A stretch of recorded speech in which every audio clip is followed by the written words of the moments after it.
Hi, everyone. We warmly welcome you all. Just briefly, basic house rules, and please mute yourself, put your microphone off when you are not speaking, and if you want to, during the discussion, after each speaker finishes presentation, if you want to ask a question, either put in the chat box or raise a hand. So there is a raise a hand button on Zoom, so you can ask your question. And also, please note that our event will be recorded and made available on our YouTube channel, the Caucasus Through Time Network channel. But I will briefly mention later on about the network. Yeah. But for now, we warmly welcome you and thank you.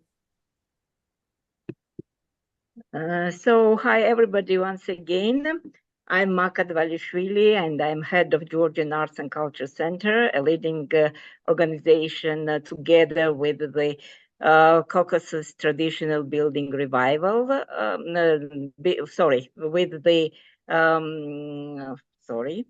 Caucasus Through Time Network. Sorry for my and first of all, it's my pleasure to welcome you all to this webinar, which is the first activity of the project Caucasus Traditional Building Revival. The project is implementing thanks to support of Europa Nostra European Heritage Hub that is co-funded by European Union and supported by the Alif Foundation. So we do have the honor today to have the Vice President of Europa Nostra, Guy Klauser, and we'll ask him to welcome our first webinar and first activity of the project. Guy, the floor is yours, please. Okay. Dear friends of cultural heritage, I'm very happy to welcome you to this Caucasus Traditional Building Revival webinar. And I'm happy all the more as it seems to me that cultural heritage conservation is fairly much active notably in Georgia. I came back from Georgia only last night, and as late as last Wednesday, I was with 25 people, including Marine Mizandari, who is now with us, and also the French ambassador. We were in Alkieli in the Kefsureti region to visit the Tsiskarauli Tower and to fix there the Europa Nostra award plaque on the building. And 2 days later, Friday last week, we were at the Presidential Palace in order to celebrate the award celebration event together with the President of Georgia, Salome Zurabishvili, and I will not go into the details, but here you have two corresponding photos of, so to say, the two events. So it was really nice.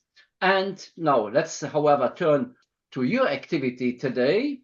And in that context, let me perhaps say the background Maka already said. It's the European Heritage Hub, which during 2023 to 2025 is run by Europa Nostra, and it has as one activity a total of 14 small grant schemes to civil society-led heritage projects in the 11 neighboring countries of the European Union, between, if you want, Albania and Bosnia on the one hand, and then let's say Georgia, but also Armenia, obviously, and Azerbaijan on the other. And I must say a total of 600 nominations were presented, out of which 14 were taken. So you had a chance of 2%, less than 2%, to make it. So you must have been good in order to reach that. And there are two of those studies, or two activities rather, I should say, which relate to Georgia. One is the so-called digitization and inventory of cultural heritage in the Truso Valley. That's up near Kazbegi in Georgia. But more important, your study, the Caucasus Traditional Building Revival in Georgia, Armenia, and Azerbaijan. And that is a truly interesting topic. And if I look at it, I can only say you got a total of 30,000 euros were made available, divided between the three of you. There's the Georgian Arts and Culture Center, obviously. There is the Caucasus Through Time Network. And the idea, the basic idea, the aim of the project is to promote the cultural heritage represented by traditional building methods, highlighting their historic, but also their contemporary relevance. And that is, of course, quite interesting. If I go through the very rapidly, only mention the three parts of the study of the three countries, then Svaneti, I must admit, it does not have not been to Svaneti, so I do not know much about it, but I get the feeling a little bit as if it were a little bit comparable to Kefsureti, which I got to know last week, but I'm just guesstimating that, so I let other people judge on that.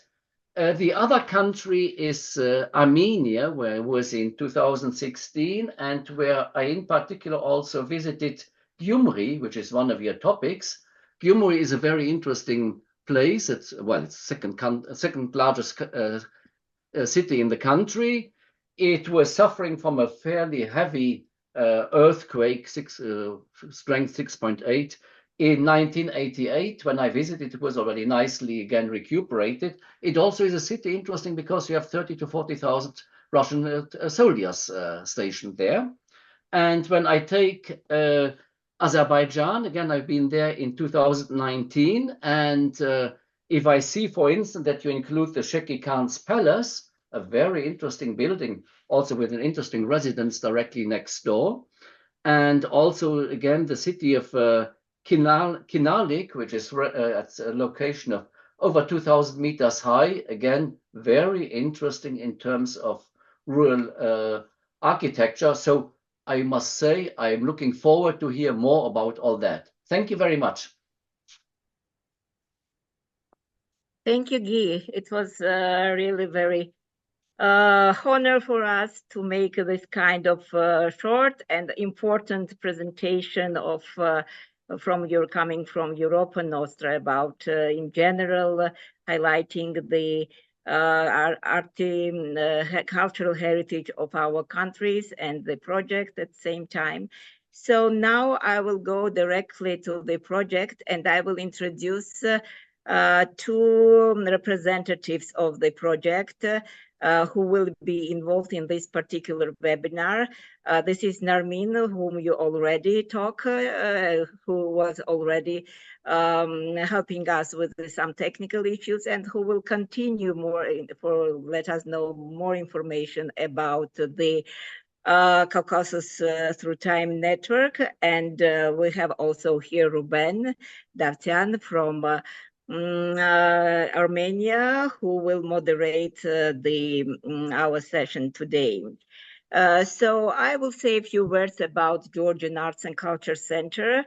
This is leader of this project, and at the same time, Georgian Arts and Culture Center is Europa Nostra representative in Georgia. Here I will say a few words why we started and why we applied to get the funding and to implement this project. Because Narmin and Ruben, they asked us to support their idea. And to be honest, I was very much, I liked very much this cooperation.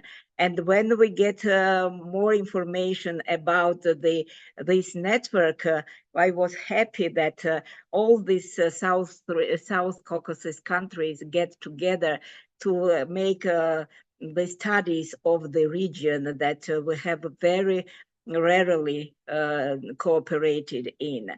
So first, a few words about our organization. So this is the NGO, non-governmental organization that was founded in 1995. We are the accredited NGO of Intangible Cultural Heritage UNESCO from 2018.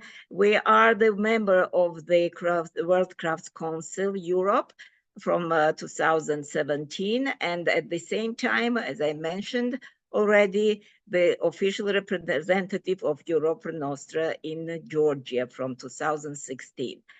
We have several, five actually, the programs implementing a main program. This is non-formal education in the field of culture, development of creative industries in Georgia, studies of policy development, and preservation and safeguarding of cultural heritage, and promotion of Georgian cultural heritage, and the role of culture in sustainable development.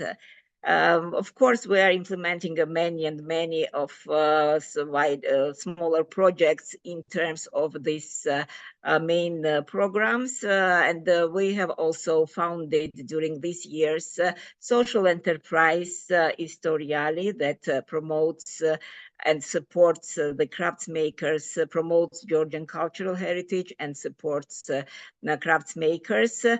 We have established the Georgian Traditional Crafts Association that also focused only on the development of the crafts in Georgia. And just from 2016, we have established also the Summit of Crafts and Design, International Summit of Crafts and Design that is taking place in October, this October. So if by chance you will be in Georgia, you are very welcome. This is few words about our organization.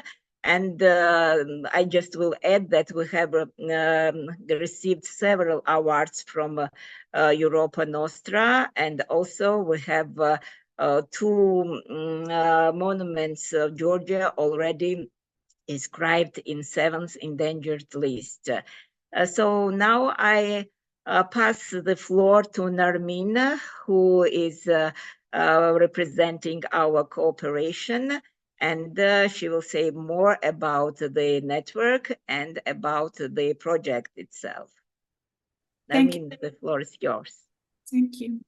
Thank you very much, everyone. We warmly welcome you all, and it's our privilege to welcome you on this day. And so I will briefly introduce our network for those of you who are joining for the first time. So we are early career researchers working on the Caucasus, established a network in the midst of COVID in January 2021.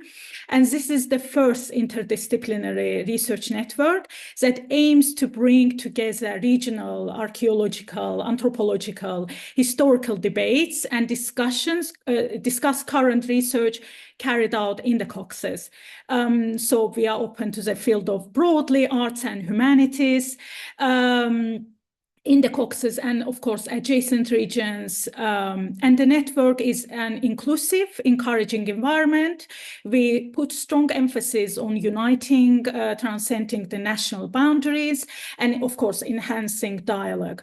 And most importantly, we provide a space for young scholars to showcase their work and facilitate knowledge exchange among scholars and early career researchers. And briefly going to the next slide about the motivation to establish our network is, of course, the variety of the challenges facing early career researchers, first of all, fostering interdisciplinary collaboration and developing new methodologies, and empowerment, development of the Caucasus scholarly community, and as I mentioned, provide a space for young scholars, and last but not least, fostering good relations between academics and early career researchers to facilitate knowledge exchange. And I will pass the floor to Ruben, and hope you all enjoyed our event. Thank you.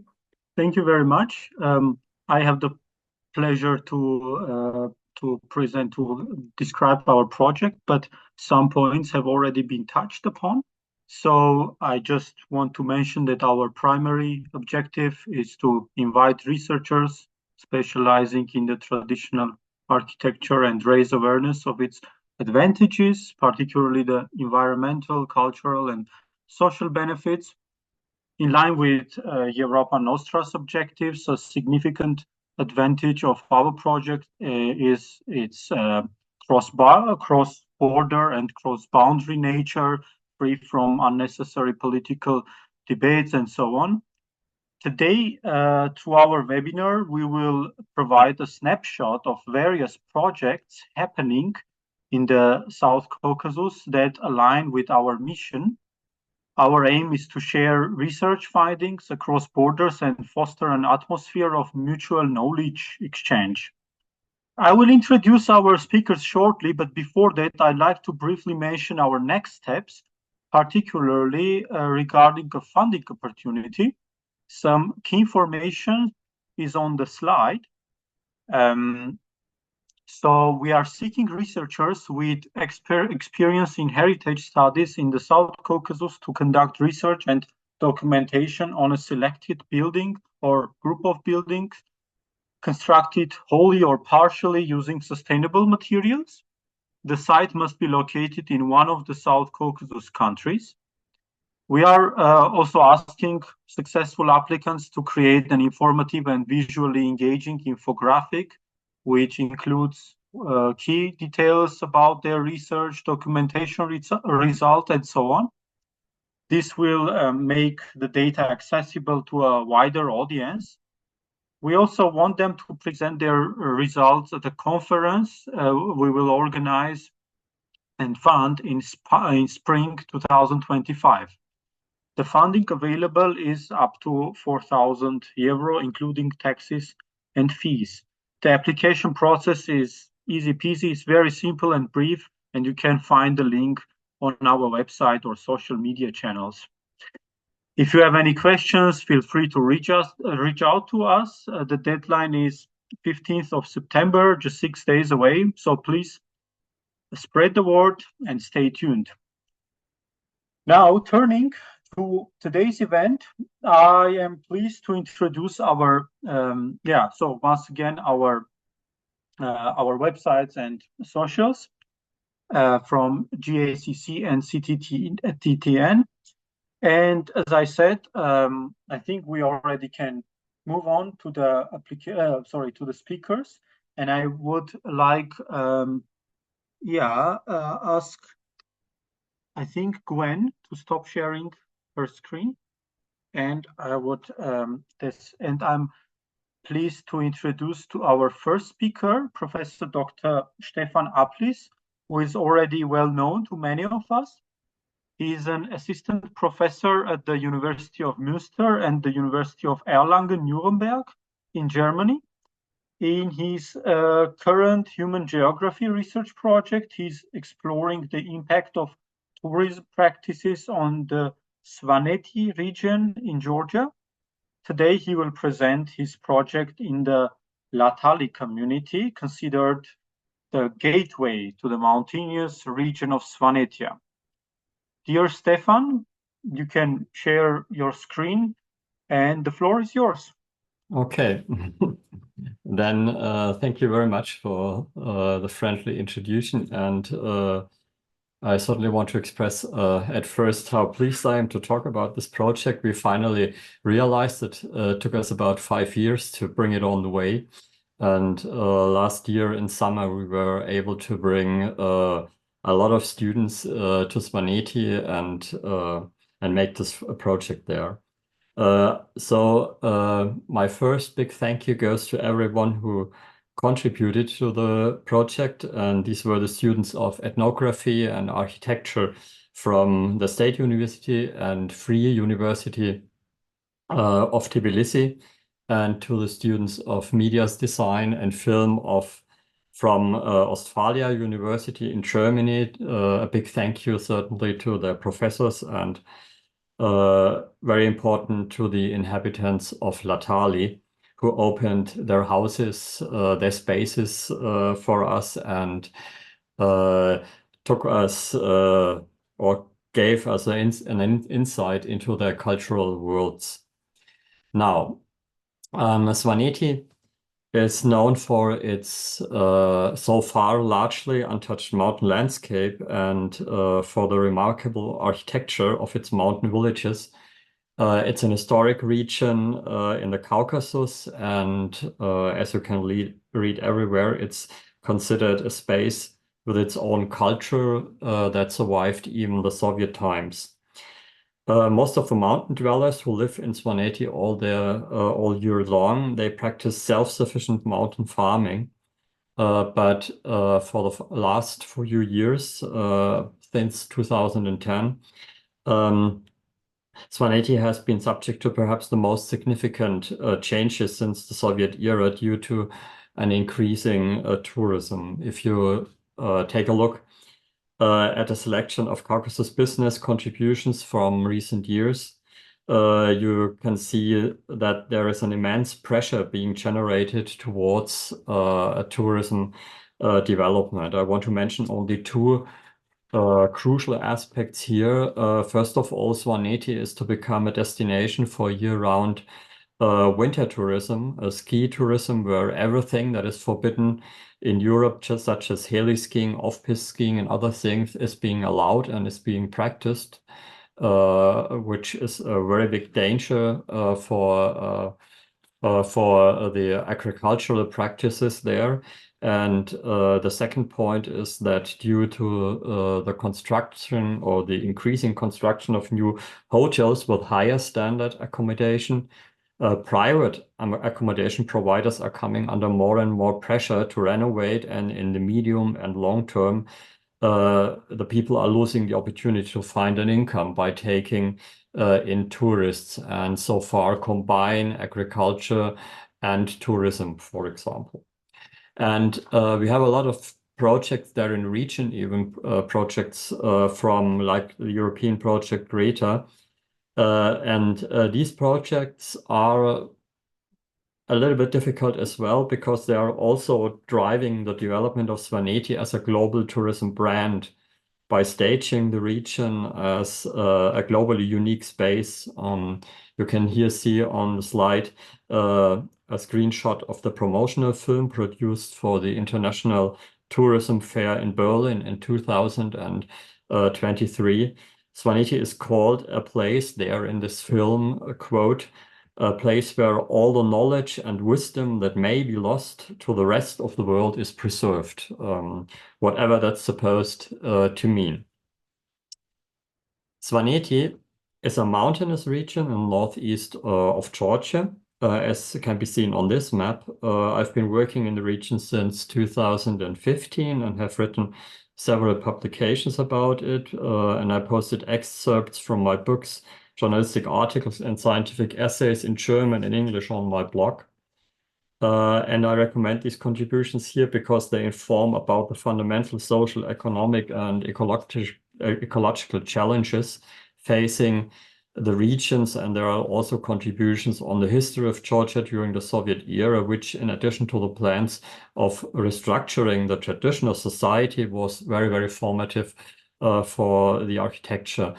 I made this blog because from the very beginning on, I thought that there is a lack of information about Svaneti that explains how this region works, aside from a lot of stereotypes, cultural stereotypes, which the tourists themselves are producing and are spreading in the web. And I wanted to share a little bit deeper knowledge, and this was the first step to make up this website.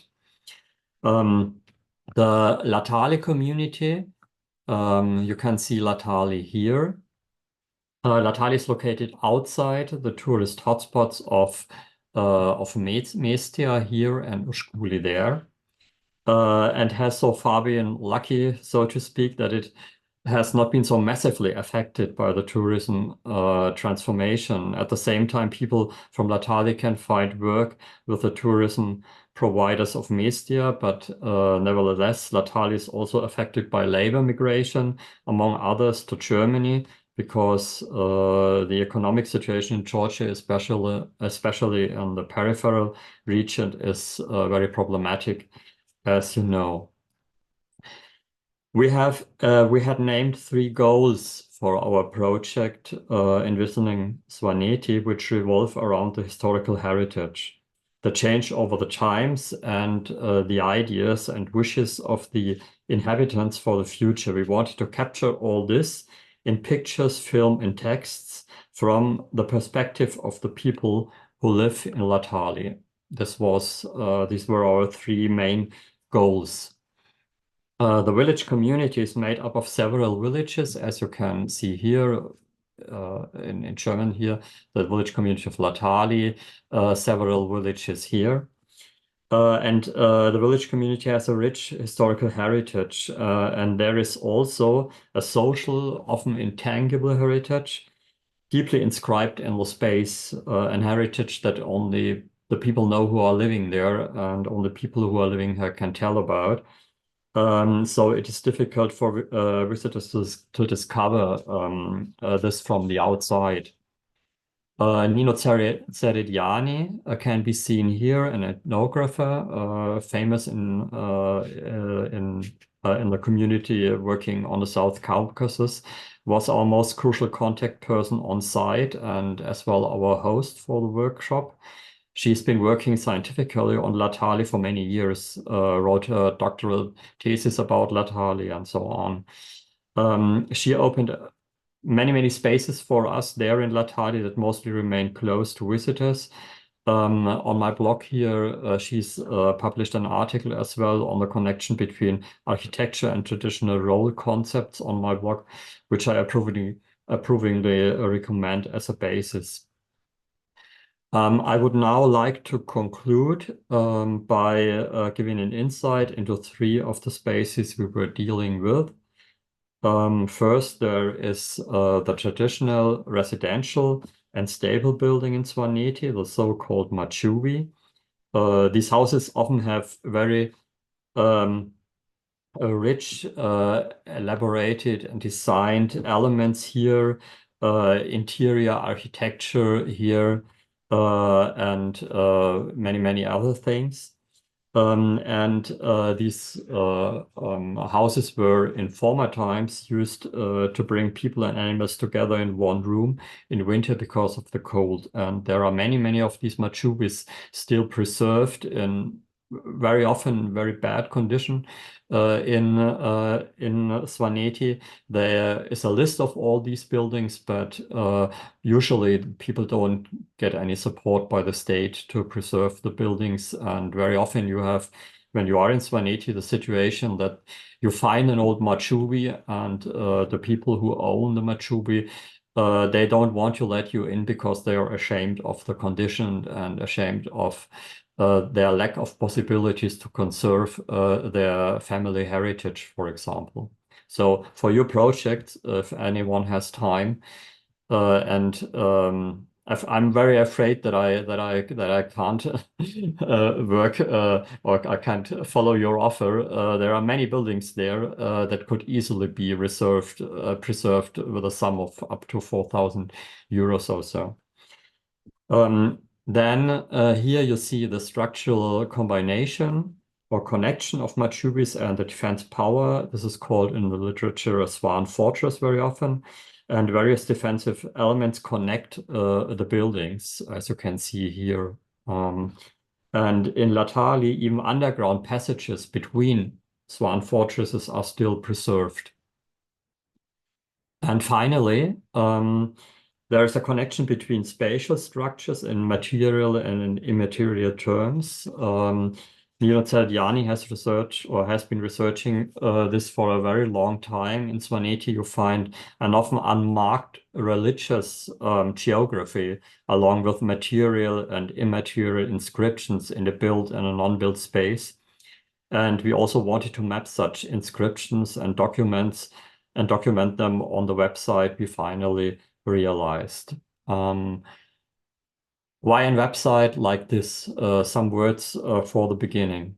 We wanted to make up a website that people of Latali would be able to read and films they would be able to see, just to bring them in communication about their cultural heritage. And we wanted to make a website that can be read by tourists and browsed by tourists as well, just to get a deeper insight of the culture of the Svaneti region. And on the one hand, we have photo documentations that were created in combination with live stories. That means that students of ethnography, they went out with the film students from Germany or photography students from Germany to people, speaking with the people, writing down their life history. And so we wanted to give an insight how the people are connected with the material space surrounded them. Secondly, we have three-dimensional scans of buildings and objects using the Polycam app for Apple tablets. That means we had a quick software that could with which we could very rapidly scan complete spaces and load them on the website. And we, as I already mentioned, we conducted interviews with people who are very connected with their cultural heritage and the spaces, and who were able to speak with us in Georgian and tell about their family heritage and their lives in Latali. Then the architectural students, they made many field sketches of churches, houses, and towers. So there is a lot of material, and we wanted to build up a website that can be filled over the years with more and more examples of life stories, of objects, of material spaces, immaterial spaces, and so on. And so at the end, I finally would like to warmly recommend the above-mentioned websites for you to browse, to discover, to get to know the village community of Latali and some of the people who are living in Latali. Thank you very much. Oh, great. Thank you very much, Stefan, for this insight. And yeah, it's fascinating actually to see that Svaneti appears to be an exemplary case study of how modernity and tradition are actually sort of positioned against each other. And yeah, now the floor is open for questions. You can just react with the raised hand or write down your question online. Okay, as an icebreaker. Oh yeah, there is. You wrote for La Route de la Pierre shared the website about Latali Records. Great, thank you. Okay, as an icebreaker, actually, did I about the social aspect, or better to say about the let's say self-identification of the people living in Latali or in Svaneti? Did I understand correctly that people are often not happy that they live in those well, traditional buildings, or the opposite, they are proud of it? So I actually didn't catch that. First of all, the people are not living in traditional buildings, nowhere certainly. They are living either in the buildings or in the transformation of traditional buildings during Soviet times. This is a thing that is documented quite well.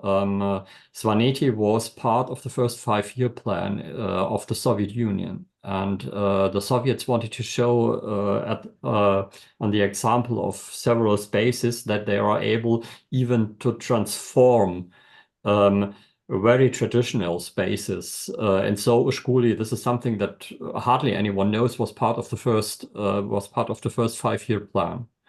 There are several articles written in the Pravda where is written about Svaneti and about Ushkuli. And in the end of the after the war, they couldn't.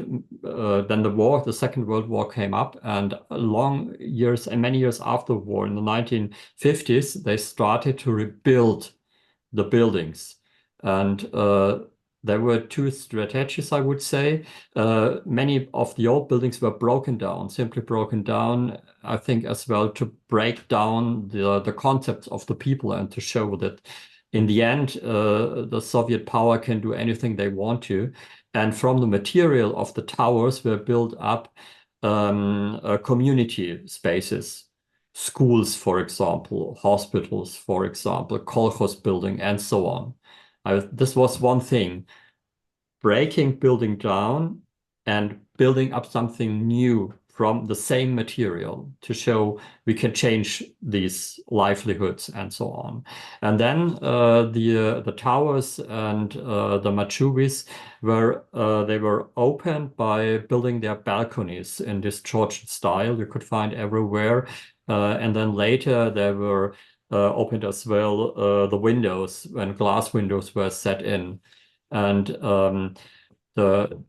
a big problem from my point of view is that these buildings should be protected as well, in my opinion, because they mark a very important a very important point in the development of the livelihoods, and these buildings, which have been transformed since the 1950s, are today very often the only possibility for normal people to host tourists, for example.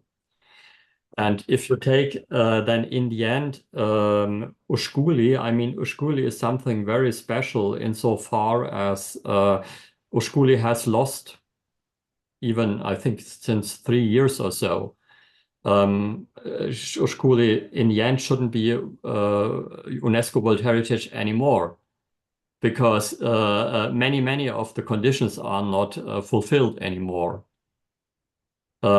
On the one hand, the state doesn't support the people to renovate the buildings or to establish the buildings in a way that they can survive.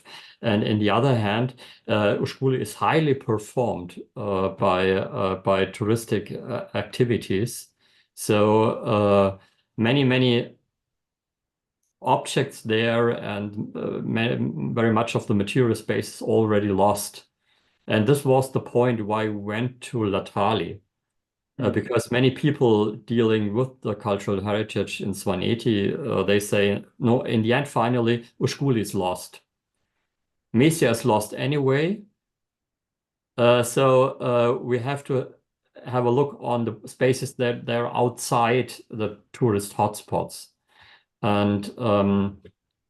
And I think as well that UNESCO made a big mistake when they declared Ushguli World Heritage, as they connected the World Heritage status with the agricultural practices.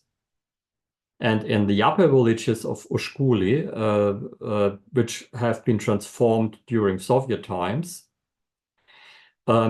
people certainly wanted to change their lives. I mean, nobody wants to live under bad conditions.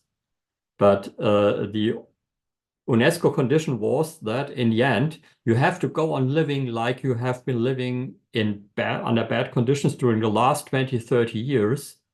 And if you do this, if the surrounding of Ushguli is preserved like it has been during Soviet times, then we can declare this part of Ushguli World Heritage. And I mean, this was certainly not very intelligent, because the people certainly wanted to improve their living conditions. And when they started improving their living conditions around this World Heritage hotspot, everything they made was against the condition of becoming World Heritage. So you have now this difficult situation. I think somehow I have the impression that nobody wants to talk about Ushguli, because on the one side it's clear that it can't keep the World Heritage status anymore. And on the other side, it's clear that something has to be changed, but nobody wants to do anything, finally. So we have the situation that we will have in some years, probably something like a Disney World Ushguli or a Disney World Svaneti here all around. And probably we have to drop the idea of conserving it and lead our eyes more to the not touched and hardly preserved heritage that we have in a very, very rich, there's a rich amount of very important heritage, much more interesting than in Ushguli, in other parts of Svaneti. And we should try to preserve this because probably Ushguli is somehow lost. It was a very long answer, but it was a complicated question. You did just a very small follow-up question also for the people who are not very familiar with this theme. When you say Ushguli or Messi are lost, you mean they are lost to tourists, right? They're lost in a way to they're lost in relation to the cultural heritage. This is the problem, because everywhere you have there is now material use that shouldn't be used in there, and this makes it very difficult. And I know many Swan fortresses and families who needed support, but they don't get any support in caring for their houses. Last year, I've seen something. I mean, tourism is driving a lot of concurrence between the people. But last year, I have seen something in Ushguli that I haven't been seeing there for many years. People were coming together from different families, and they were making the roofs of some towers new. This was very interesting. This was the first example of collaboration, because in a way, certainly because they saw that it's only possible, they can only work together because the state won't help. But they won't get any tourists there if the towers collapse. And some of the young people were so far able to work together now, and I mean, this is in the end, it's a good sign. But the concurrence is in a way destroying many of the old buildings on site. Thank you very much. And there is another question from Marka Dvalishvili. I think Marina raised hand, and exact continuation of Stefan's message. Marina is the one who will just continue, and I will I will speak about after Marina, because she will share her experience that just recently was awarded by Europa Nostra, but in different regions. So Marina, you can continue, and I will be next. Yeah, thank you so much, Maka and Ruben, and many thanks, Stefan, for this very interesting presentation. And the choice is also very appropriate. I agree that everybody talks is focused on Ushguli, and we have many authentic places, better preserved currently than Ushguli in Svaneti. But to answer the question of Ruben about what has been lost and how people, if they value their traditional dwellings, Machubi, for instance, it's very problematic indeed, because some of them do not understand the real value of these traditional dwellings. For instance, in some villages like Zvirmi, you see, maybe in Latali they are more aware, but in some more remote places, they do not value it enough. It's a kind of lack of maybe education, or I don't know, awareness. And also, Stefan mentioned the project, Greta project, which was very interesting because it promoted ecotourism and also traditional bio organic agriculture in Svaneti and in other regions. Even this project, which was very interesting and very well designed, even this project did not promote enough traditional dwellings like Machubi or towers are more valued and more considered as an object of pride, no? If you agree, Stefan. But when it comes to Machubi, you need to convince sometimes some families. And in the case of this Greta project funded by the European Union, which was very important, for the region. For instance, I visited some cases, some sites in Ushmanari, in Becho Valley, where before Latali, where the project helped the locals to build additional touristic, let's say, venues. So, but these were just very simple, very how to say, ordinary cottages. You see, wooden cottages, and just nearby, I saw this magnificent machubi. You see, of the same family on a big territory, and I was asking, but Machu, that let me enter this Machu, let me see how it looks inside. And so they were a bit ashamed indeed, because it was full of dust and so on. And I was telling, but you should open it, you should use it, you should, and it's much more precious than this neo wooden construction. So it's a very problematic question indeed. And I think this project, Maka, your project and your initiative is very important, just to raise also awareness about the value of these traditional sustainable dwellings. Because in Machubi, you have all this how to say, very ecological system, when these animals, livestock and everything creates this, heats practically all the family. And so it's very, very interesting as a concept, and also very beautiful. So, but practically, we need to do something, because we are losing this extraordinary, for instance, dwellings, traditional dwellings, Svaneti, Machubi. So we need to work much more, and maybe, I don't know, maybe this project will contribute to awareness raising of local population. And also from the state side, of course, there is a need of conservation plans, management plans, you see, just to help these people, because some of them have money, but they are doing very bad things, like in Mestia, like in Ushguli and so on. This last initiative you mentioned, Stefan, it's the initiative of young people, locals, and this is very, very interesting, of course, and very important, but it's quite rare, it's exceptional. And now in Adishi, we have the same tendency. So the tendency is very alarming. With the tourism development, we are losing the authenticity of Svaneti architecture. Sorry for...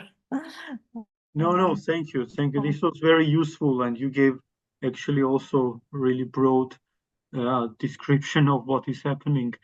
And yeah, Maka, I think it's your turn now. Yes, I absolutely agree what was done, but what was mentioned before. I will be more concrete in relations of the study and your project, Stefan, in relations to the project that we're implementing, and this is exactly the traditional building revival. So maybe I missed you this through your presentation, but are there provided the studies on the sustainable materials or sustainable techniques?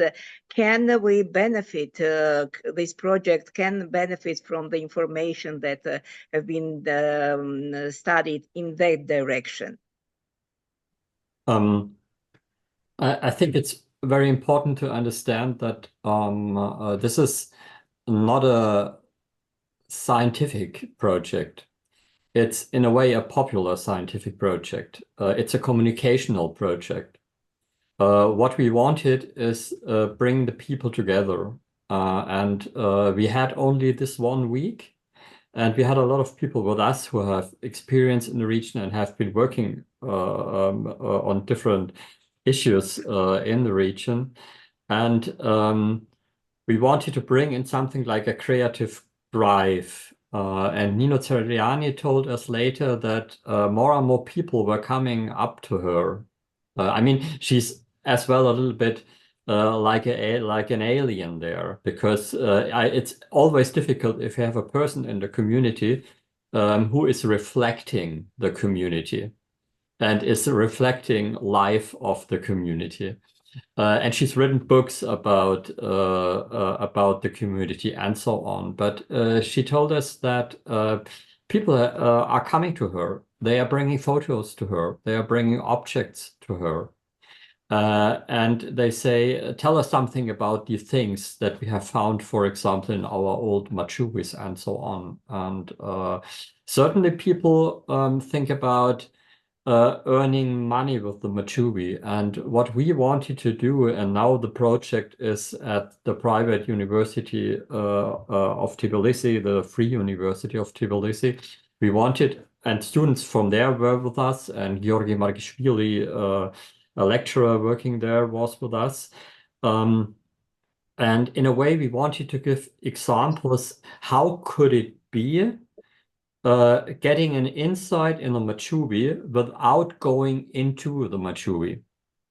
So the idea was as well to construct a website that could be an example in former times for something like an website-based tourism. So you can go to a spot on the map, and then you can see, there is this building here, and then people are talking about the building, and you can go there, and you know that it will cost something like €5 or something like that, and then the people could work with this. I mean, this is something that that was an idea that I was trying to bring on the way several times in Ushguli when I was taking part of some community talks. I said, why don't you start taking taxes from the people? Everyone who is going to Ushguli should have to pay €5. Everyone reaching Ushguli from the north. I mean, this is something you have in Europe everywhere. If I go to a place in Germany, I have to pay these cultural taxes. And if they would only take €1 from one person visiting Ushguli in a year, that should be something like €150,000. And then firstly, the people who are still practicing agriculture there, who are living there the whole year long, who are having cattle there, pigs there, horses there, they should benefit from this. And this would be something which could easily, I think, solve a lot of problems there. You don't have people. They are forced in a way to throw all the rubbish, all the plastic things into the river, into the Anguri. It's going to Mestia. Mestia doesn't have any possibility to clean all the toilet water and so on. Everything is going into the Anguri. But this cruel liberalism driving tourism in Georgia is really destroying the country, like Marine has been telling us there. And it would be so easy. I mean, €1, €5, this is nothing for a visitor. Flying to Svaneti to see there the cultural heritage. And if we would have just community systems sharing the money and giving the money to the people who are working most for the community, it would be really an easy solution. I mean, it works everywhere in Germany. If I stay in any place at the seaside or wherever, I have to pay this cultural taxes, and from the money, something is done for the community. This could be easily done in Svaneti and several communities as well. Yeah. Okay, thank you. Thank you very much.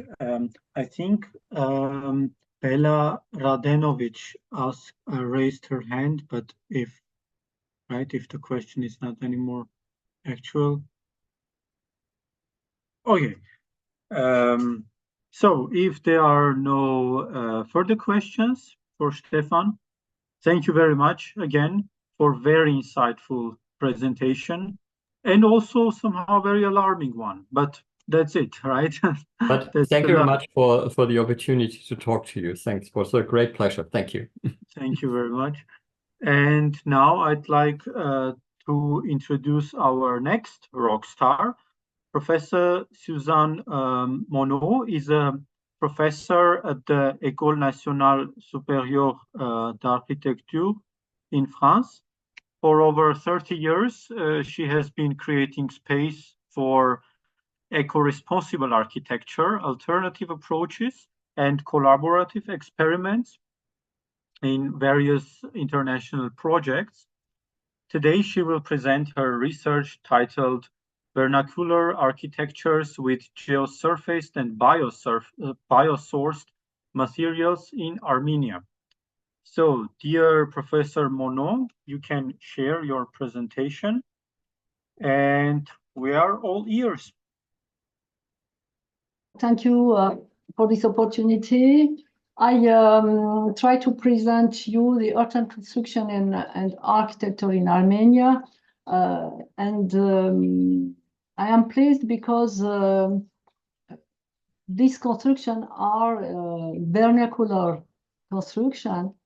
And vernacular concept is very important because it supposes that people collaborate and community work together. So I am a researcher, architect and researcher, and in a militant stance, yes. And I try to present a large period from our archaeological Urartian period and until today. And earth and architecture and geo and bio sourced materials are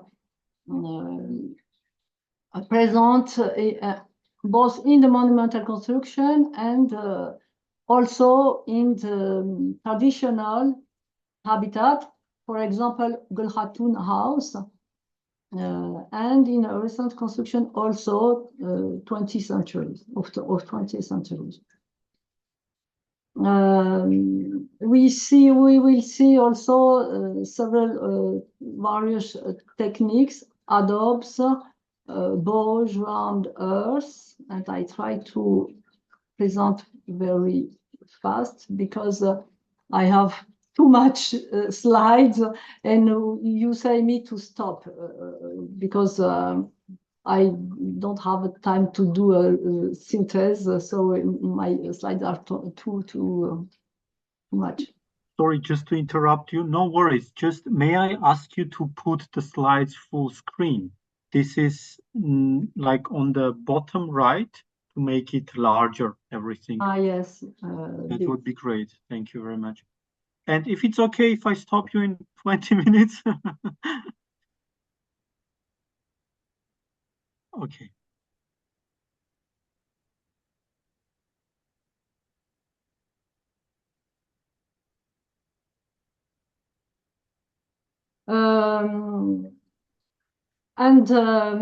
It's okay for you what you see.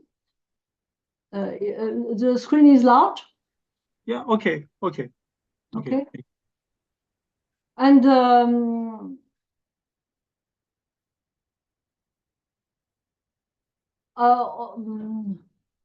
I try to explain that my approach is an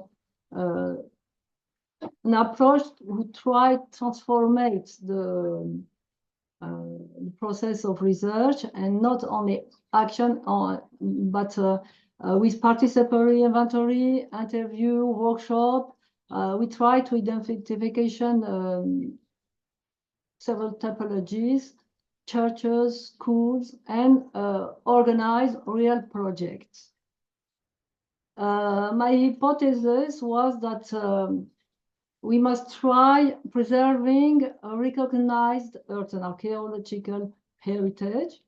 And because this is heritage recognized heritage, perhaps during the time this and with long time perhaps the concept of vernacular architecture will be possible for contemporary architecture. Yes.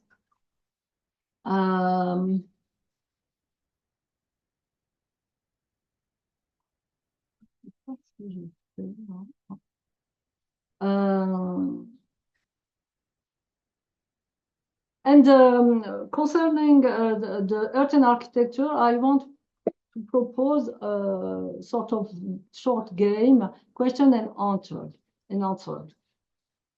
If I ask you, where are earthen construction found, in rich or poor countries? Everyone said probably in poor countries. And other question, can we building tall building with the earthen material? And also, most of people say that no, it's not possible.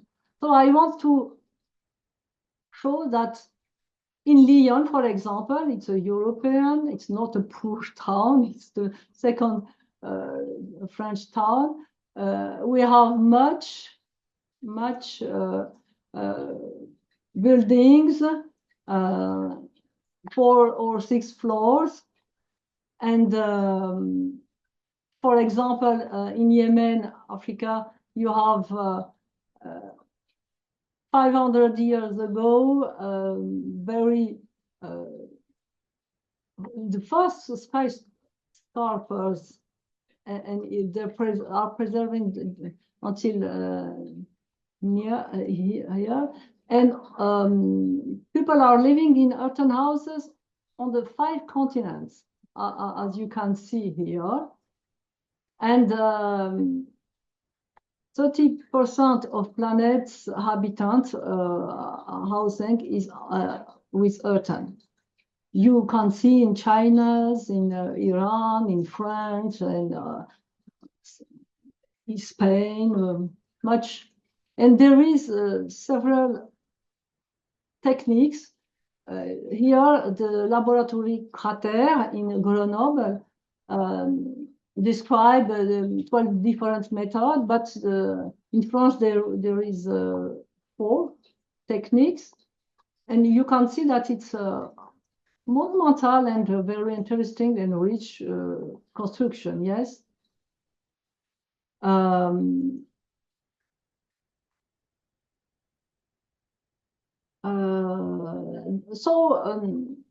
There is preconceived ideas about the Earth's material, and where do they come from for Armenia? I study and I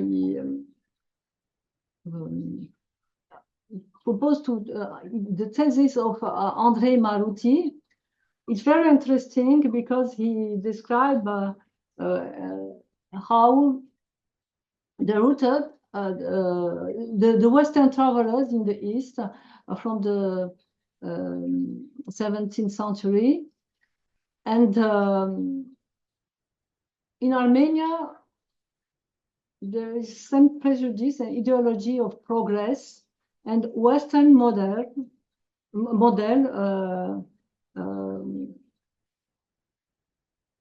And this traveler's experience was transmitted to archaeologists like Nicolas Mar and Toros Toramanyan, and the architects who built Yerevan as capital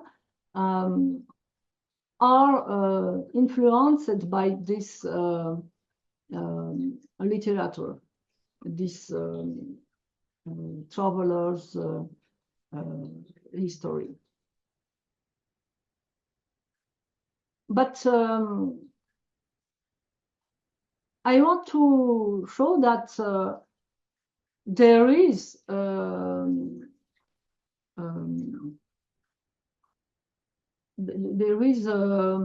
much contemporary architecture, and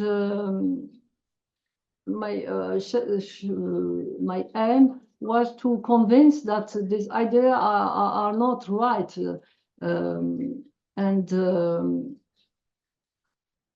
I try to promote new dynamics and eco-responsible contemporary architecture. And during these 15 years, I try to promote the idea that in Europe, USA, China, there is new modern architecture with these traditional materials. Yes, it's very important to show this. But in Armenia, when I begin 15 years ago, I checked the existence of this legacies and initiate inventory. And you see that here a church, for example, needs protection. And there is very rich heritages, archaeological sites, and many techniques in the church of 19th century. There is churches of Etchmiadzin. They are classified as UNESCO World Heritage. And much city walls in Yerevan, Etchmiadzin, and villages. School, culture house, and habitats in several various Mars regions. We try to cartography, and we can see that there is a concentration is the Ararat Plain, but also in the south part of Armenia, in Syunik, and there was also at Artsakh in Karabakh, Tigranakert, and other archaeological sites. It's a huge work, and University of Armenia, of Architecture and Construction of Armenia, mobilized with the students for this thematic. Here you can see Urartian archaeological site in Yerevan, Karmir Blur here, and here is Erebuni. But Shengavit, for example, it's 6,000 years, very old site with a technique of adobe, yes, raw earth.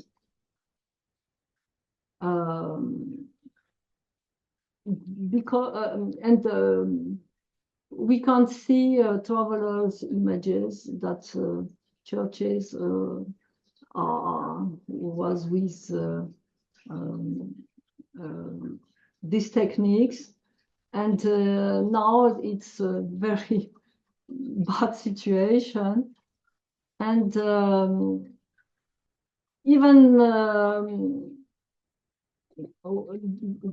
when they try to restorations in 1968, you see that it was with mistakes, and you can see that there is a lack of knowledge of techniques with the techniques of earth. Earth is here, and they are concrete slabs poured for protection. It's not correct. And we do studies on the churches, 90 20, 90, 30, and these small churches are built with traditional cobs, adobe, or around earth, several techniques, and they are very nice composition, but very bad situation. And also in construction, if you don't protect them, then you know what the result.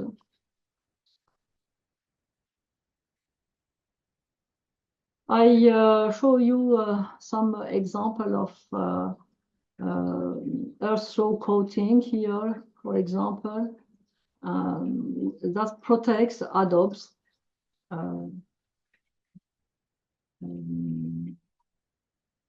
Yes. This is an example of mixed techniques, row 5 bricks here, for example, and play around earth here. Row earth enclosure in the holy Echmiadzin Cathedral. And now it's better than this photography. And not only in the region or religious construction, also in the center of Yerevan, currently being demolished. Yerevan and its suburbs. There is a nice construction, but they are demolished.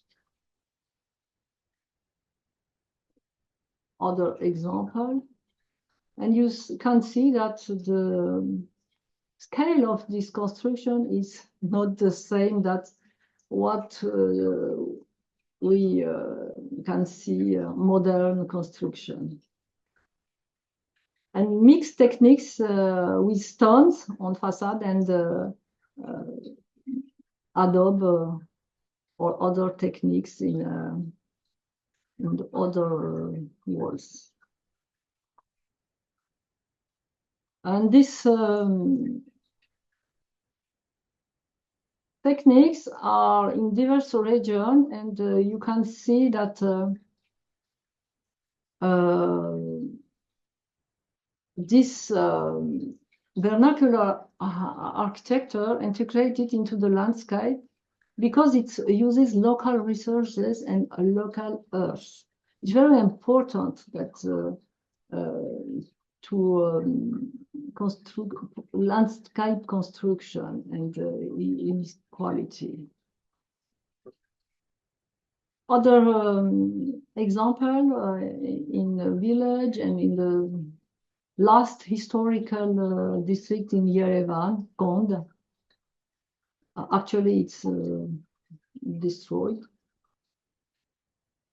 Another example of simple houses.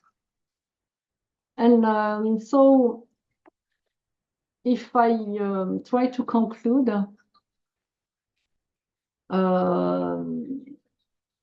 to try to resolve the problem of vernacular and traditional techniques and try to propose new process. I try to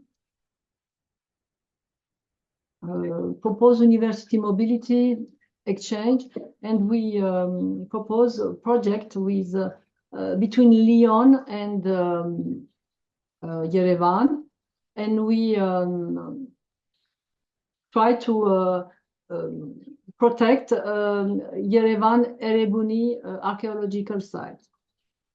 And I think that Armenia, who's known and recognized for its traditional of mastering stereotomic stone architecture, this excellence hinders the consideration of earthen construction. Yes. So I try to mobilize Armenian political, economic, cultural, and university authorities. And we try to dissemination strategy for this. We try to publishing the Earth and Heritage next year.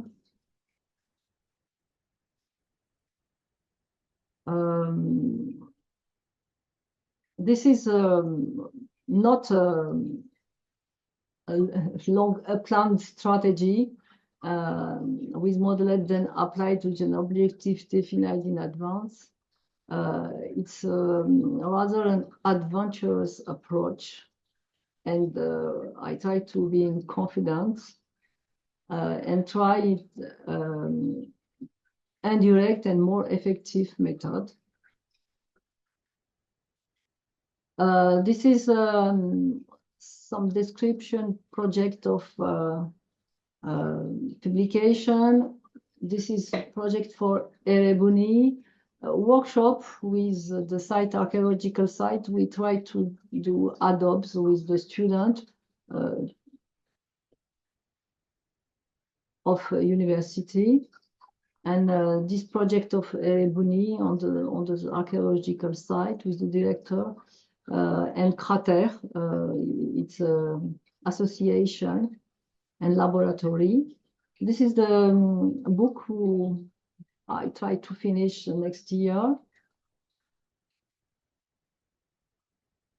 We organize much workshops, conference with Yerevan University, and meeting political organization, mayors. So, and I think that it's enough, and I try to answer to your questions.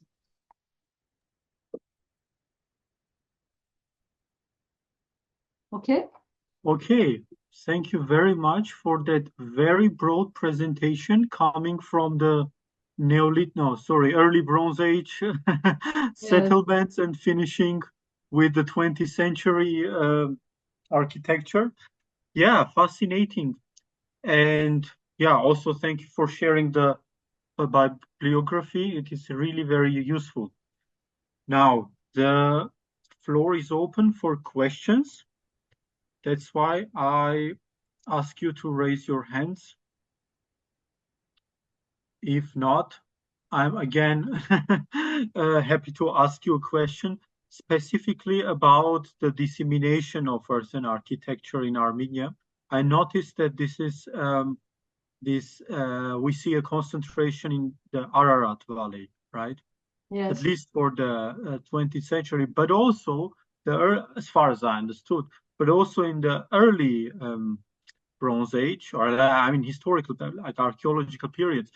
Can we say that this is somehow defined by the landscape of the region? Why don't we find it in, I mean, not at least not so much in other parts of Armenia, like in the north? And you also mentioned, as far as I understood, southern Syunik, right? Like Mehri, which is also very low, like the landscape. So is it somehow related to the landscape? In the north of Armenia, in Gyumri, for example, and Vanadzor, I visit and meet. There is, but not much construction with adobes. There is, because in this region, there is much stones, and construction are more easy with stones, I think, because this material is easily mobilized, and Armenian builders know techniques to build with stone very, very well. On Gyumri, for example, the center is preserved, and it's interesting to see their mastering, yes, high level of construction. So it's a problem for earthen construction, but it's not really a problem. In North, it's a stone, okay. The landscape is with these colors, black, orange, red. And in Ararat Plain or in the Sunnic, there is other models, and it's the diversity of landscape, naturally. Thank you very much. Other questions from the audience? I would like to ask a question. Thank you very much. In the last 2 slides, you have mentioned about the public engagement with students, I think with governors, with different stakeholders.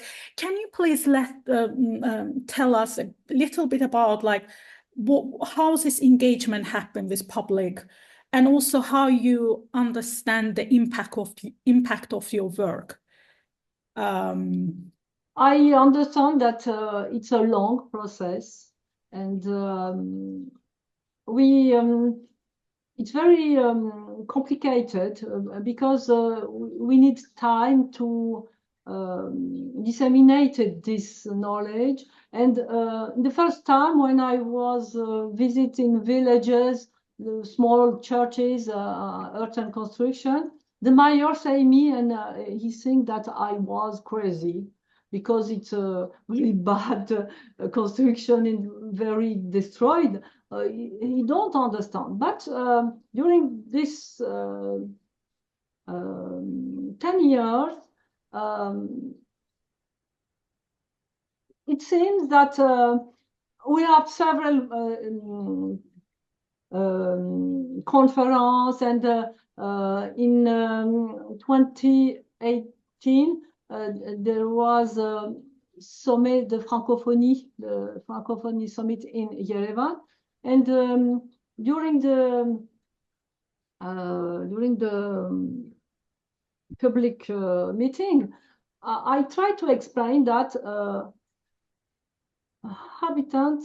inhabitants must build themselves your future, and they don't must to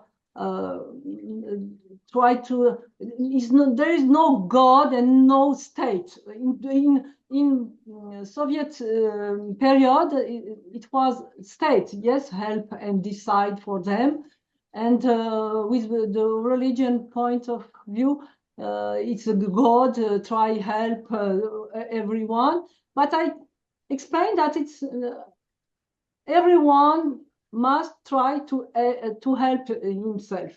So I explained that traditional techniques are not so difficult, and it's not a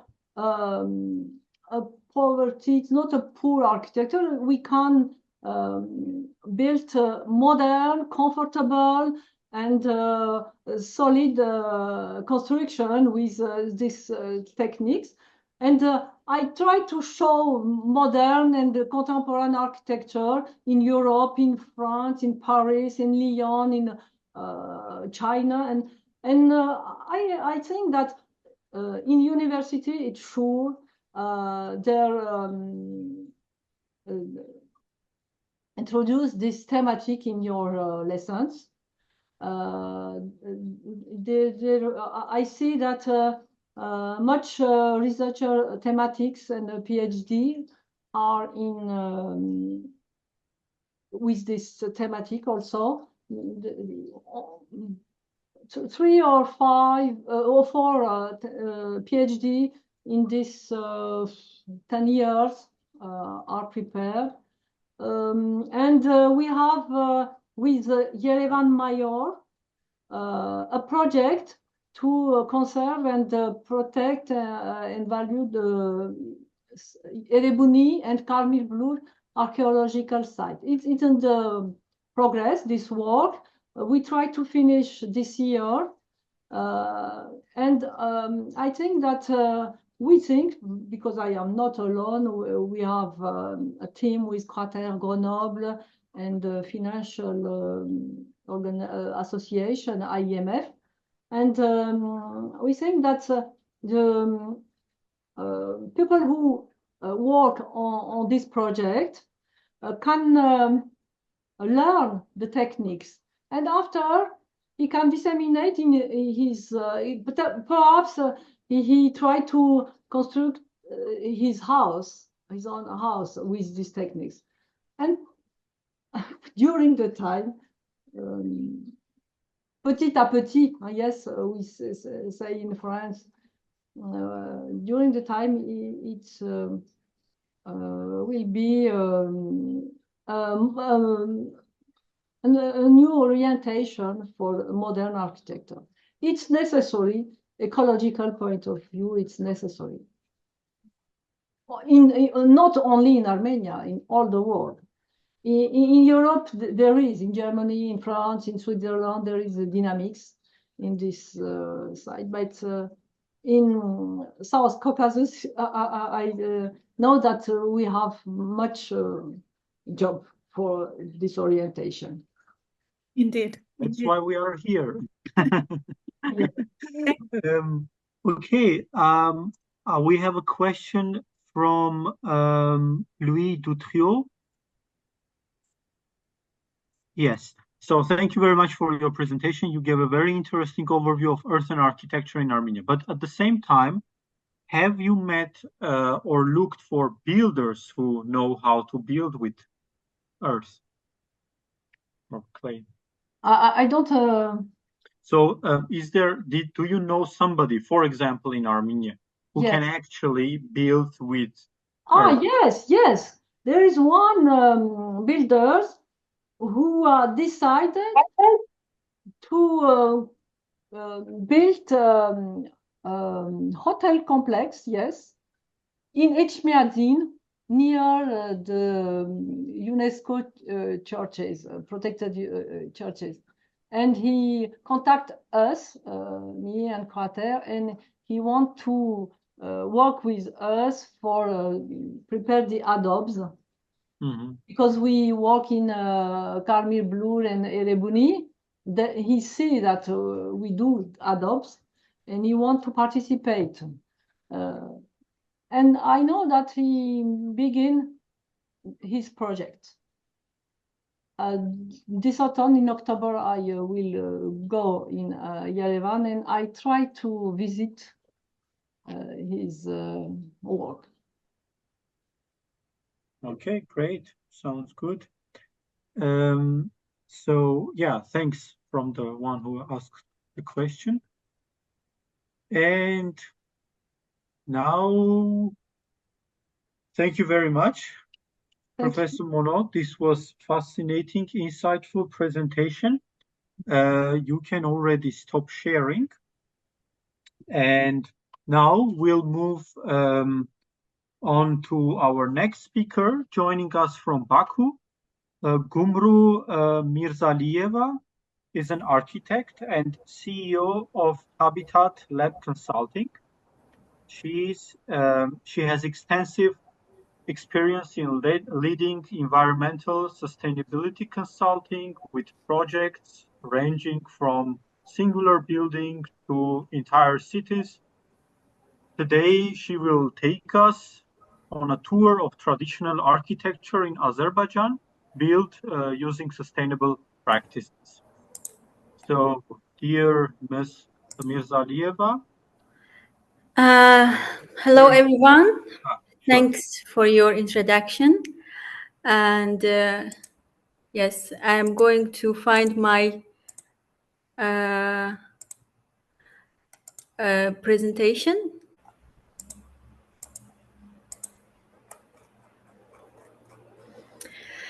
So, it is okay. Can you see my screen? Can actually, I guess you also can do full screen. It's on the upside, on the right side, the double arrow, you know, then you can make it full screen.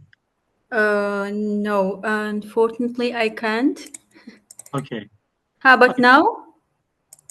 No. No? I mean, I think we are good to go still. Okay. So let's start. Sustainable architecture in Azerbaijan, lessons from Shaki, Baskal, and Khnalugh. Three different settlements. First, I want to explain why I choose these three locations.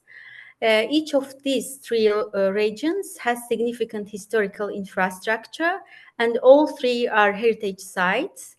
Shaki is one of Azerbaijan's important historical and commercial cities, recognized as a UNESCO heritage site.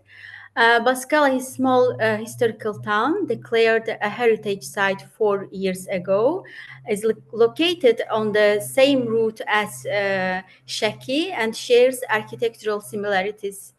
Khnalugh, Azerbaijan's highest village, is a unique and historically significant rural inhabited by ethnic groups with a semi-nomadic lifestyle. Khnalugh is also part of UNESCO heritage site along the migration route. Here you can see Shaki, Baskal, and Khnalugh. I will provide general information about traditional sustainable architectural examples at the city, town, and village scales. We will explore and compare the architecture of these different locations. Let's start with urban and settlement characteristics. Urban fabric of Shaki. Shaki is a city in northwestern Azerbaijan in the district of the same name. This city is an economic center of Shaki-Zakatala economical and geographical region. The main production facilities of Shaki are the silk factory, brick factory, wine factory, and so on. This city, one of the centers of local and foreign tourism in Azerbaijan. Geographically and spatially, the city consists of the two parts. The more significant and relatively modern amount is located alongside the Kish River. Most of this part was formed in the 19th century. The second part, the oldest urban fabric of the city, which is alongside the Gurjana River Valley. The entire old part of the town has been included in the UNESCO World Heritage Site. You can see red line place here. And the natural morphology of the Shaki, you can see how around the mountains, rivers, and landscape of the Shaki. Settlement fabric of Baskal. The settlement of Baskal was established in the medieval urban planning style of Azerbaijan. There's a complex street and neighborhood layout from several centuries ago, along with an old water supply and sewage system. Structures like two mosques, bathhouse, fountains, and central market square reflect medieval architecture and urban planning. Since Baskal is located on mountainside, the ancient architectural style here was developed to fit the sloped landscape. Houses, streets, water drainage, and the irrigation systems were shaped by the terrain. Here's the red mentioned place is the reserve place. Also with beautiful nature surrounds the mountains and rivers. Settlement texture of Khnalugh. Khnalugh is located in the Guba region at an altitude of 2,300 meters in the Greater Caucasus Mountains. It is one of the highest settlements in Azerbaijan. Khnalugh people have had a semi-nomadic lifestyle for centuries.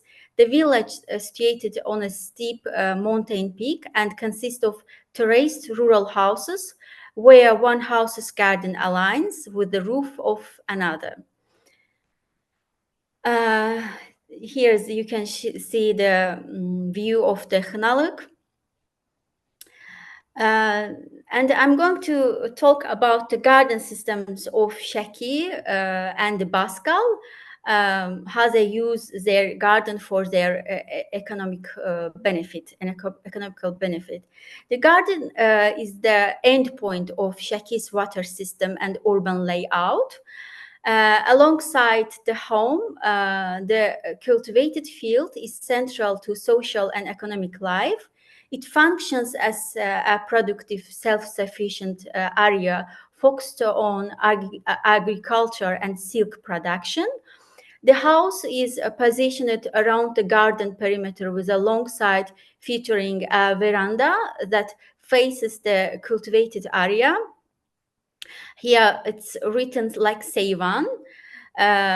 This area includes important mulberry plants to feed the silkworms. Irrigation is done by gravity through surface channels, and the fields are organized into orthogonal strips. And the same approach was in Baskal. But in Khanaluk, it was different because they didn't have agriculture experience. The houses are positioned according to the topography, with one house beginning where another ends. And the house use, one of the most important elements of Shaki houses is the roof. The roofs are covered with thin tiles specific to Shaki and have a steep slope. The chimney of the house does not extend out from the roof. So they use smoke circulates inside the roof, serving multiple functions. Wood sterilization of Bukhara smoke, we call a heating system this one Bukhara. Reaching directly the attic area diffuses itself and robs all the system of the trusses and of the wood elements that compose the average life of the wood, removing possible insects. And the environment for this desiccation, the smoke in the attic is also used to contribute to create an ideal habitat for fumigation and desiccation of food products like meat and fruits, and for tobacco also. Breeding of silkworm, the airy attic is ideal for breeding silkworms, which need a wide space, protection, and obscurity. Housing in Khanaluk, and additionally, as in Shaki, some houses in Baskal were also partly used as workshops. Here you can see the workshops remains. They used to make silk kalagayi here. Kalagayi is the silk headscarf. So house use in Khanaluk, they didn't use house for, as I told, for agriculture, but they had stall for sheep in first story, this part of the building. Water management system. The central streets of the town historically were paved with the river stones. They were arc for outflow of the rainwater into the river.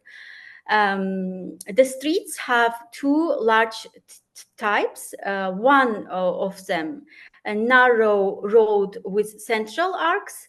The main road with two arcs and on the sides. On main road with adjacent river. And in Baskal they used to second version of the water management. About materials. One of the features that make Shaki architecture special is the use of materials specific to the local environment. This include fired and mud brick tiles, quarry stone, and wood as construction and architectural materials. It's particularly worth nothing that Shaki tiles are known for their thinness, and in the new conservation strategy, there is carefully trying to use old tiles because of UNESCO. And masonries of the three region. In the image, we see masonry walls from three different regions. All are made from natural stones, but each with a unique appearance. The distinctive feature of Pascal's masonry is the use of wooden materials, katil. Here's the katil. This addition helps make the walls more flexible, and it's used for seismic purposes.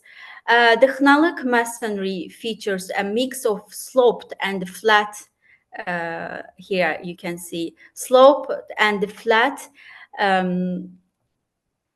stones. The example, this approach was like this because of provide flexibility, but also adds unique aesthetic view. The example shown from Shakid demonstrates a mixed use of mud brick and river stones. That's all. Thanks for your attention. Okay, thank you very much for very good structured talk. It was also very informative. And the floor is open for questions.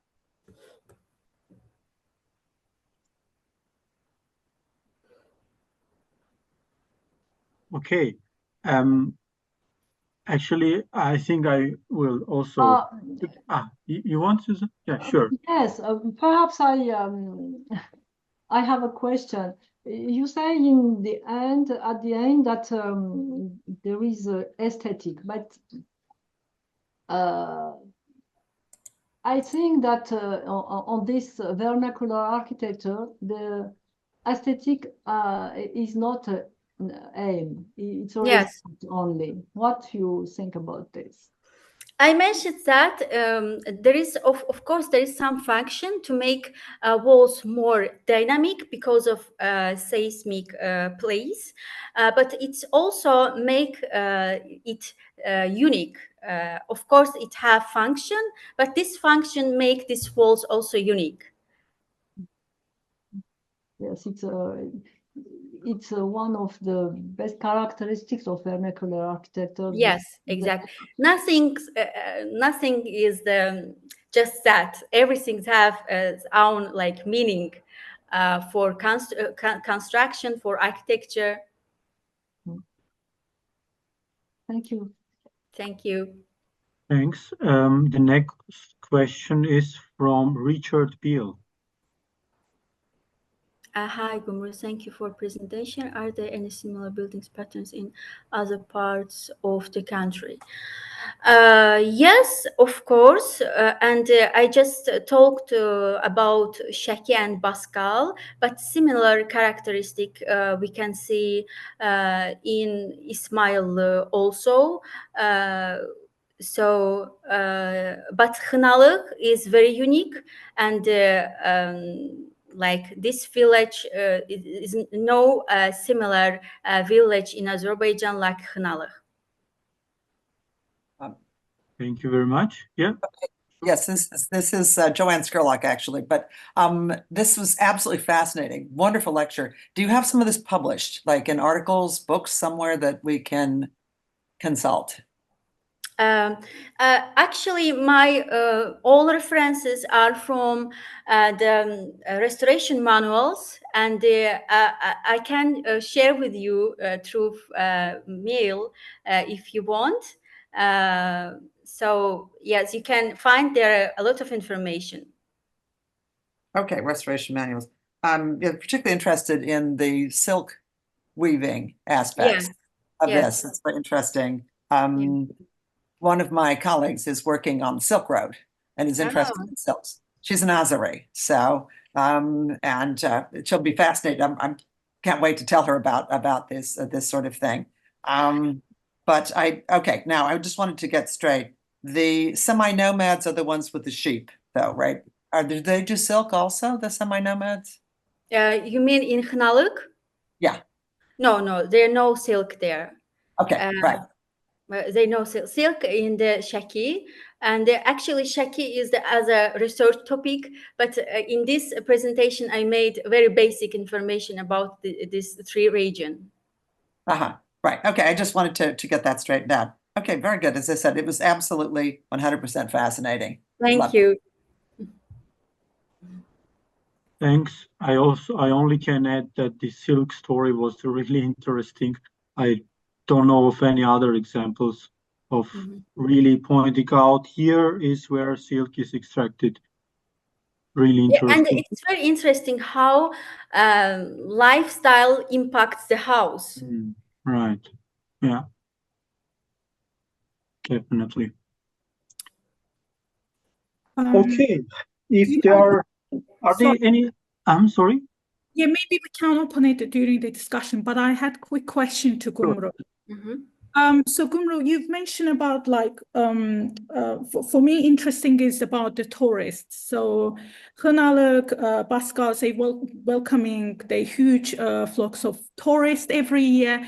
Can you tell us a bit more about how locals welcoming tourists? Sometimes tourists might be a bit not welcoming, but in a sense of might be. So how is governors, stakeholders, especially UNESCO, the locals, how's they working together? What is this? Really interesting. How this engagement goes between. You mean tourists or I don't get. You can talk about tourists and local tourists. Yeah. I was a few months ago in Hınalık. There were a lot of foreigner tourists. I didn't see a lot of local tourists.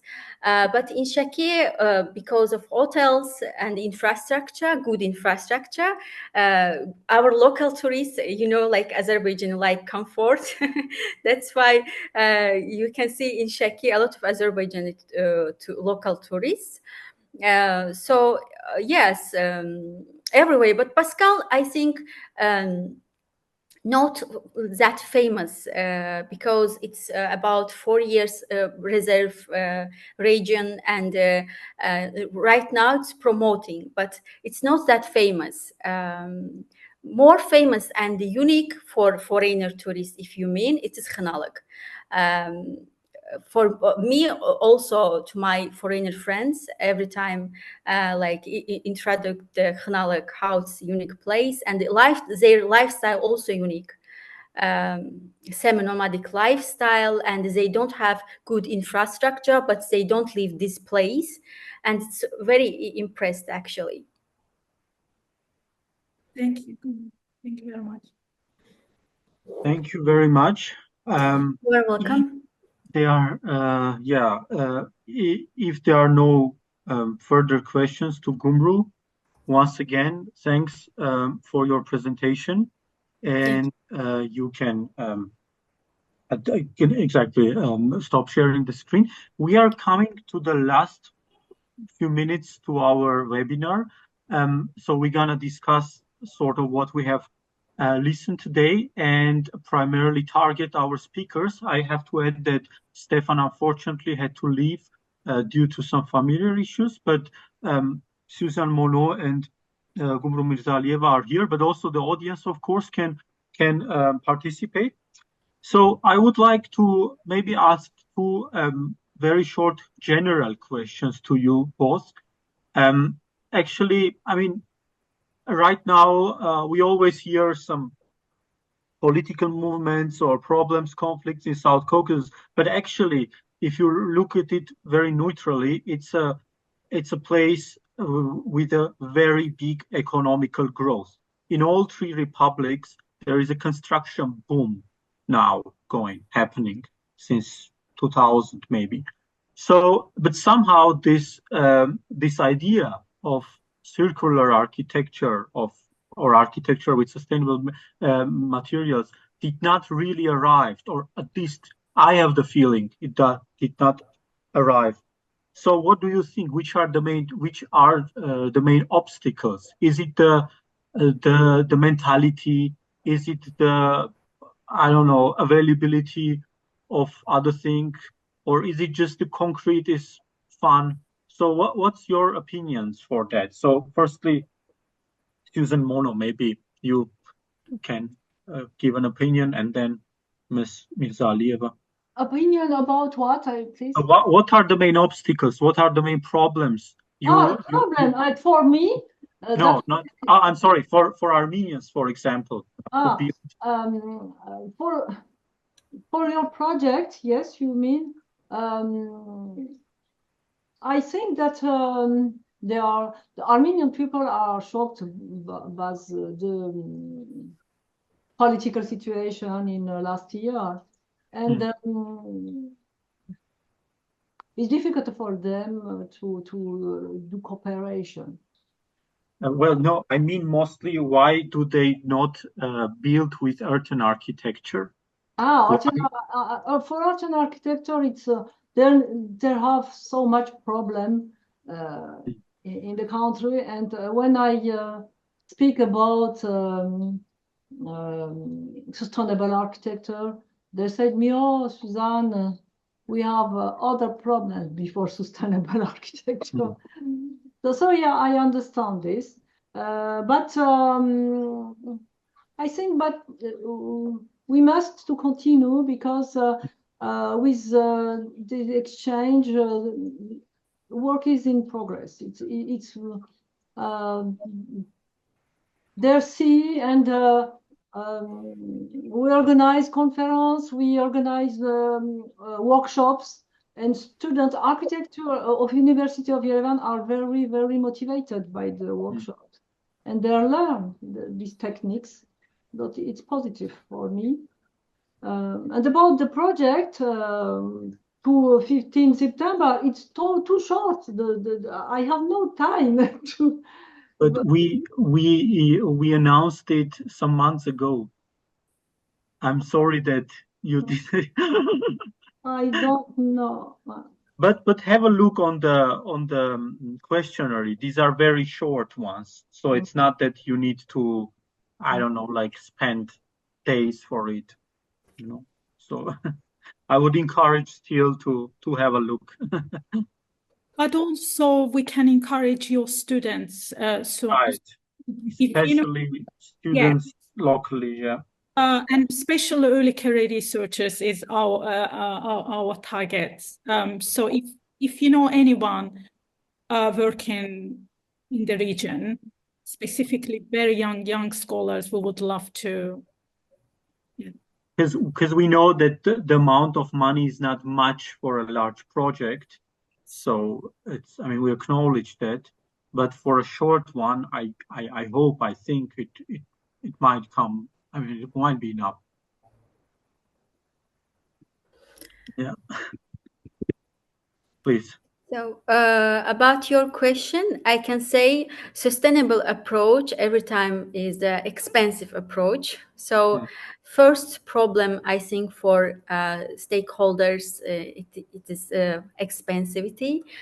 And I think in the town or in the old city, to make sustainable traditional cities to make sustainable architecture, it's more easy than big city. I mean, for example, in Baku, to make a sustainable approach, it is expensive, and no one you can't explain to stakeholders it is good, it is eco, and they don't want to spend a lot of money. I think first problem, it is budget. And of course, mentally, we are not ready for this, maybe. And like architectural development, it's multidisciplinary development. We need multidisciplinary developing for this. So, and to be ready for sustainable approach. Okay, thank you. To tackle actually what you have said, well, the aspect of, let's say, mentality, I would actually raise another question also to you too, about, let's say, the ideology of the circular architecture. Is it, do I understand correctly that this is very often, at least in the Caucasus, seen as something European. So when you come and you say them, yeah, you know what, like a new building somewhere, why don't you just build with earth instead of, I don't know, instead of concrete? They might say actually, yeah, well, maybe it's good for Europeans, but why should I do that? Why is it good for me? You know, and how can you actually pursue them? And yeah, I just reminded me that, for instance, the Georgian embassy in Tiflis wanted to be built entirely by rammed earth. But I mean, the project has stopped. I think there was another issue, but this was also symbolic issue to say that we are in Georgia are building our representation, right? This is the highest representation of the Federal Republic of Germany, in Georgia at least. So, and they say it has to be with sustainable material. So is it something Eurocentric talking about this, and how can we talk to the local stakeholders and to explain them why is it good and it's nothing actually have to do with Europe? Yes, Ruben, excuse me, you are right. This is a symbolic action in Georgia and Tbilisi, a German architect with earth construction. And we try to do the same approach with Erebuni archaeological site, because Erebuni is a symbolic construction for capital, Yerevan, yes? All right. Okay, thank you. Yes. Gumru, you? I think to make buildings like in Europe, first of all, standardizations should change. So with all standardization, we can't make new approaches. So that's why decision is not up to us, I think. Maybe a few years later, we will also change our standards, and our approach also will be more modern. I wish, I hope. But with old standards, it's so hard. Inshallah. Inshallah. We need lobbying for earth and architecture, because concrete and beton, there are so much lobbying for the modern materials, and earth and construction needs this sort of lobbying. In France, we have Laboratoire Crater and Amaco. They are do very interesting job to learn, to disseminate this system of construction, ecological materials, with ecological materials, yes. Nice, nice. There's a great irony in this. The founder, one of the founders of modern architecture, Le Corbusier, was inspired by mud architecture in North Africa. And the original cement forms were meant to imitate the mud brick architecture of North Africa. That might be interesting to point that out, actually. I think that might help. Yes, in Paris, Absolutely. there is a project in Paris with bricks, with modern techniques. You can try to see new Paris with earth and construction. On internet, it's possible to see several projects. For example, Joly and Loiret project, very interesting, with earth, wood, earth materials. Okay, thank you very much. From the audience, I guess I'm now done with my questions, but I would like to ask to the audience if there are some comments, suggestions, critiques, questions, and so on. I think, sorry, Ruben, I think I might go back the same question you've raised. Maybe it's about the locals, they don't know how to build actually this architecture, maybe to have trainings, workshops, to work with them and to train them and to use the right materials. And yeah, I think maybe starting from the simple or basic skills to teach them, which we had actually this question earlier, I think so. I mean, actually, we put, I completely agree, but we also put the word revival in the title to show that actually it existed. So what we want is, but yeah, you are right, the knowledge gets lost, and it gets lost always, also during the history. And yeah, I guess also trainings and educational trainings might be very useful. As far as I understood, Professor Mono has done that already in Armenia, right? Yeah. Okay, then I will ask Louis Dutriot to ask his question. Yes, hello everyone. I wanted to react to Professor Ismailova. Sorry for the name. Yes, it's always the same problems.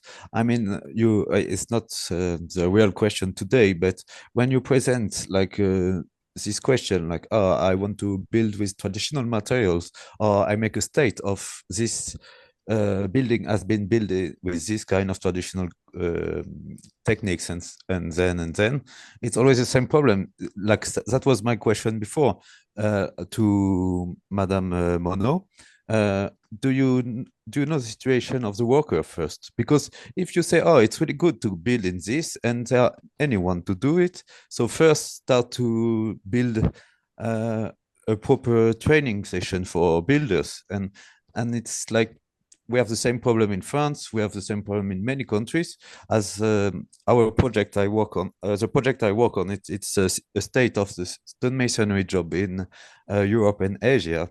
And in many countries, as a stonemason with my colleagues, we met many stonemason. We make situation also of training. We met architecture. We are interested in not what has been built, but we are interested in the situation of new building, of workers, what they do now, etc., etc. And you see a big lack of knowledge. You see a big lack of collaboration with architects. Like in France, it's a big gap, architects and workers. I mean, it's definitely a big gap, but you see all this, there is no connection between workers and professor and student university most of the time, which is terrible, because the first architect is a builder. Before, if I remind well, the history of the Architectural School of France, Royal Academy of Architecture, the first students were carpenters, masons, and other. And it's always has been like this. And so if you don't motivate builders to do something interesting also, and you connect other like architect and stuff, it doesn't work also. So yes, it's really interesting to see this different state of, we know that this building needs to be preserved, but we know also if you don't preserve the techniques, old building will be destroyed, of course. Yes, Yeah, it's absolutely. true. So also for this reason that we organize with Crater, we organize project with university, but also on the archaeological site with builders, because knowledge are lost, and it's necessary to revisit again these techniques. And expert of Crater from Grenoble go with me in Armenia, and we try to collaborate with the builders and equipe. Team, yes, builders team. and students participate. It's very, very interesting. But do I understand correctly that as a student, especially in the architecture, you are very dreamful, romantic, you want to change the world and create living space for everybody, but then once you get a job in architecture, no, it's not like this. I think that we must think in optimist way. And in French also, my student only perhaps 10% built with certain or ecological materials. But it's petit à petit. We need time. The young people need time also. And maybe I can add briefly. Yeah, thank you so much for the comment.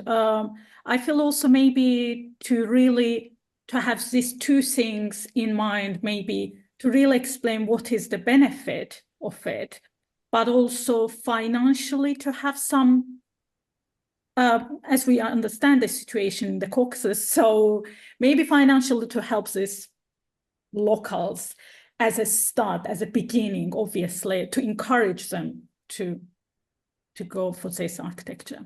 Yeah, but there are a lot of challenges. Maybe I can say something about it because I know that in Germany, you can be freed from a lot of taxes if you actually buy a house which is under heritage status.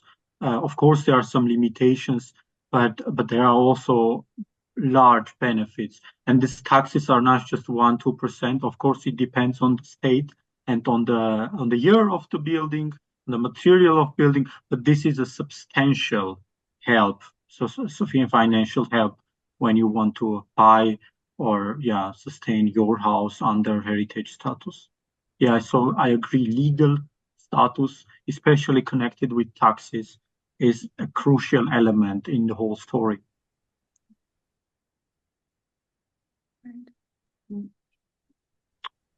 But Europe and Caucasus is not in the same level. So I think that we must collaborate with each other. It's very important. On that note, maybe we can bring our call for research. Again, right? Yeah. So I guess we are coming to the end. So once again, thank you, first of all, to our contributors, Professor Mono, Ms. Mirzalieva, and Stefan, who has already gone. So, and again, just wanted to remind you about the funding opportunity. The deadline is in 15th September. We are happy to receive your applications. And I guess that's it. Thank you very much. Thank you. Thank you. And if Maka, you have is anyone or Maka would you like to say? Yes, of course. First of all, I express my gratitude to our speakers, to Professor Suzanne Monet, and to Gümrü Mirzalieva and Stefan Aplace. And it was really good start. I feel that it's good start for a good continuation of our project. We all expect you again to be part of our implementation of our project. I hope that we will be also participate not only in the call that Ruben just mentioned, and I absolutely agree with Narmin that probably the the early career scholars can participate in this project, and this will just support their involvement for future in this sustainable techniques, just to promote these aspects also. And then I first of all want to thank Narmin and Ruben for and also the colleague, Narmin's colleague. I cannot see her, but I'm sure she's somewhere here. And to all your involvement in the project. Yeah, here you are, Gwen. Yeah. And for all your involvement, your contribution. And I hope that in the springtime, we will have also the results presented at the conference. And you will be also informed of the development of this project as well as about the dates of the conference. So that's it. Thank you once again. And of course, I forget to express my thanks to the supporter of this project. This is Europa Nostra, European Heritage Hub, the Alif Foundation, and co-funded from European Union. Okay, so have a good day, have a good evening, and see you. This is from me. Okay, Bye-bye. thank you. Bye-bye. Thank Bye. you. Goodbye. Thanks. Bye-bye. Bye, everyone.